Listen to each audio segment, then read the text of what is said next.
छिन्नमस्तिका देवी 10 महाविद्याओं में से एक, जो कभी कभी क्रम में छठी देवी और कभी कभी 5वीं देवी भी मानी जाती है, क्रम के अनुसार, क्रम भेद के अनुसार। किंतु हम यहाँ पर छठी देवी का वर्णन करेंगे जो छिन्नमस्तिका है और महाविद्या कहलाती है। परिवर्तनशील जगत का अधिपति कबंध है और उसकी शक्ति ही छिन्नमस्ता है। विश्व की वृद्धि ह्रास तो सदैव होती रहती है।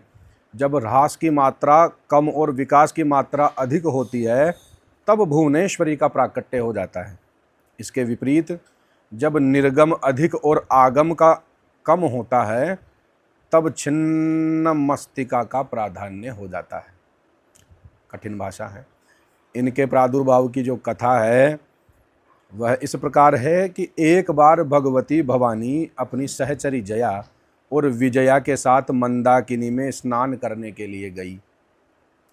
स्नानोपरांत क्षुधा पिपासा यानी भूख प्यास से पीड़ित होकर वे काले रंग की हो गई। उस समय उनकी सहचरियों ने भी उनसे कुछ भोजन करने के लिए मांगा। अब दोनों जो सहचरी थी, जया और विजया, वह भी भूखी थी, तो उन्होंने भी कहा कि हमें बहुत तेज भूख लग रही है। तो देवी ने उनके कुछ समय प्रतीक्षा करने के लिए कहा कि आप थोड़ी प्रतीक्षा करो, कुछ व्यवस्था होती है। इस पर सहचरियों ने देवी से विनम्र स्वर में कहा कि माँ अपने शिशुओं को भूख लगने पर अविलंब भोजन प्रदान करती है, जो माँ होती है। आप हमारी उपेक्षा क्यों कर रही हो? आप ऐसा क्यों कर रही हो? आप इतना विलंब क्यों कर रही हो? अपने सहचरियों के मधुर वचन सुनकर कृपामयी देवी ने अपने खड्ग से अपना ही सिर काट लिया। कटा हुआ सिर देवी के बाएं हाथ में आ गिरा और उनके कबंध से रक्त की 3 धाराएं निकली। वे 2 धाराओं को अपनी दोनों सहचरियों की ओर प्रवाहित कर दिए, जिसे पीती हुई दोनों प्रसन्न होने लगी और तीसरी धारा को देवी स्वयं पान करने लगी। तभी से देवी छिन्नमस्ता के नाम से प्रसिद्ध हुई, जिनको छिन्नमस्तिका भी कहते हैं। मार्कंडेय पुराण के अनुसार जब देवी ने चंडी का रूप धारण करके राक्षसों का संहार किया, देवों को विजय दिलवाई और चारों ओर उनका जय घोष होने लगा, परंतु देवी की सहायक योगिनियाँ अजया और विजया, कहीं कहीं पर यह भी वर्णन मिलता है, रुधिर पिपासा शांत नहीं हो सकी उनकी।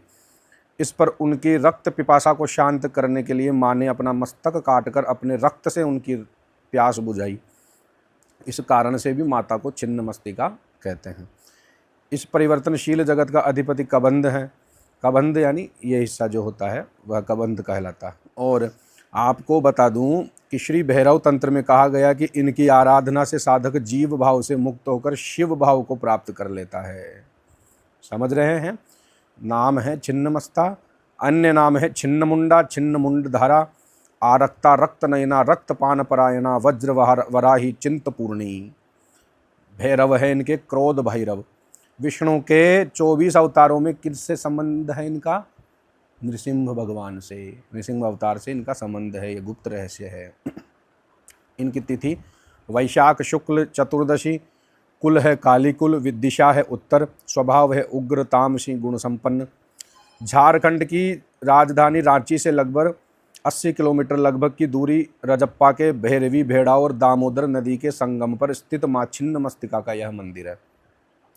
रजप्पा की छिन्नमस्ता को 52 शक्तिपीठों में भी गिना जाता है। चिंतपूर्णी देवी के नाम से हिमाचल ऊना जिला है। और शारीरिक वर्ण है करोड़ों उदित सूर्य के प्रकाश के समान इनकी कांति है। विशेषता इनकी है मोक्ष विद्या, मोक्ष करवाना।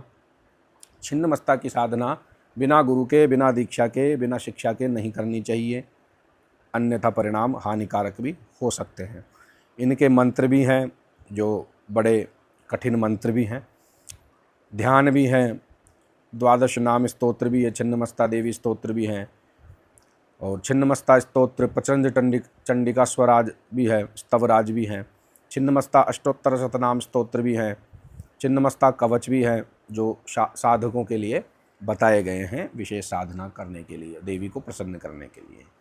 आगे की श्रृंखला में हम आपको 7वीं देवी जो होती है उनके बारे में बताएंगे।